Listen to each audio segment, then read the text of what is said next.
చాలా మంది దేవుని సన్నిధికి వెళ్ళకుండా టీవీలో వాక్యం వస్తుంది కదా, టీవీలో ఆరాధన ఉంటుంది కదా, ఇంటి దగ్గరే ఉండి దేవుణ్ణి ఆరాధించవచ్చు అని సదుపాయంగా ఉంటూ ఉన్నారు.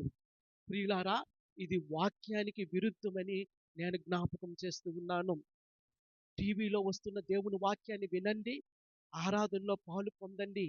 కానీ దేవుని సన్నిధికి ప్రతి ఆదివారము, అలాగే నిర్ణయించబడిన దినాల్లో వెళ్ళి దేవునిని ఆరాధించవలసిన అవసరత ఉంది. భక్తిని, దేవునిని ఆరాధనను మనకు అనుకూలముగా, మనకు సదుపాయముగా మార్చుకోకూడదని మరొకసారి జ్ఞాపకం చేస్తూ ఉన్నాను.